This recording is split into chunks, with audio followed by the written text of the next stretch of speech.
like thanks to all of you for being here today. This was a good opportunity for the state, the city, state officials to get together and have a little more candid discussion about how we got to the point with the bridge where we are today. Just to go over a few things that we talked about. Obviously, we talked about the reasoning for the maintenance on the bridge and the difficulties that arise from maintenance of that bridge. It being constructed in 1940, being 68 years old, that it is a very unique system. Was at one time the largest Bascule type bridge in the world, so it's not your everyday run-of-the-mill opening bridge. ODOT discussed their work as far as speccing out and designing the project. They brought in Bar Provost Engineering. They are the engineer of record that designed the project. They brought in an additional engineering firm that specializes in moving bridges of this type. And because of the complexity of this project, ODOT even sent the prints out to an additional engineer who specializes in these types of bridges to review the plans as well. In August, ODOT discovered some issues that were not addressed on the prints. ODOT then brought in all the parties, the engineers, the contractors, to develop an action plan to take care of these unforeseen problems with the braking system, which were not problems with the actual brakes themselves, but more with the power source that runs the braking system.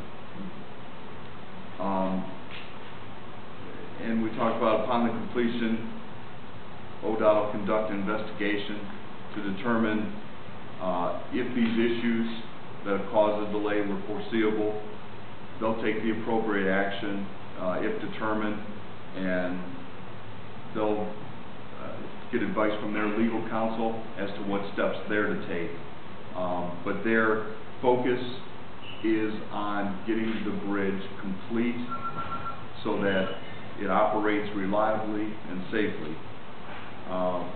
We also talked about scheduling, because there's been a lot of talk in the community regarding the scheduling.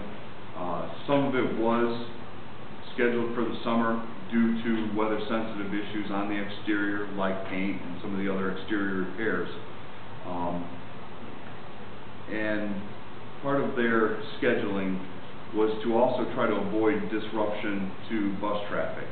So they did try to advance and of course, hindsight being 20/20, probably too aggressive of a schedule to not put in sufficient time for unforeseeables. But that was the thought process behind it going through the end of August, was to try and avoid the disruption of bus traffic.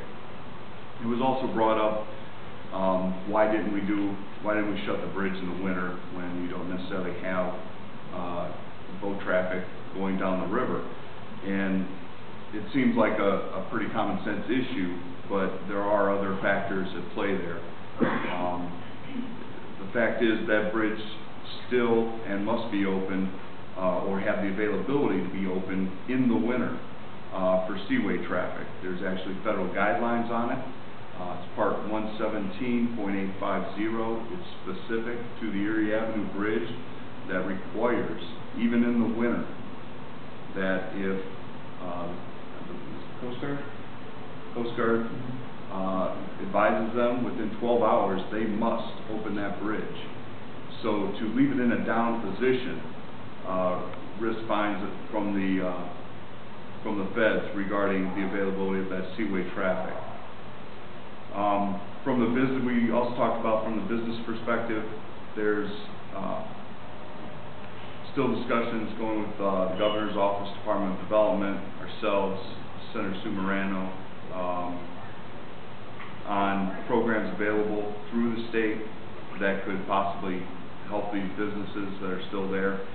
Most would be low interest loans. We're trying to see if we can get something tailored that would defer some of that to get them through obviously what has been an economically difficult time, not only from the economy but obviously from the downing of the bridge. So it isn't as simple as just giving them low interest loans. When you don't have the cash flow coming in, it doesn't matter what type of loan you have, it's still something that you have to come to pay back from a business perspective. So that's continuing to see what we have available to offer businesses to make sure that our downtown still can survive and get through this. I believe all those there today, council people from the state legislature as well as the county, myself, are satisfied that ODOT is and has been doing everything possible within their power to get that bridge operational as soon as possible, with the ultimate end result in mind that it is a reliable operating bridge and a safe bridge. None of us want to be in a press conference like this talking about how a bridge collapsed or because of failure in operation, a freighter of iron ore could not get up to the steel plant and has caused them increased costs or caused the loss of jobs at the steel mill. We all know how important this bridge is. We're a fortunate city that we do have two relatively close bridges to be able to divert traffic. That does not downplay the inconvenience that our residents feel every day when they traverse the Lofton-Henderson Bridge.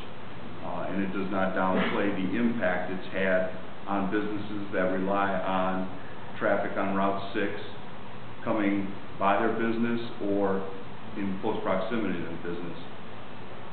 So I thank all of you for being here today, and I believe someone from ODOT is going to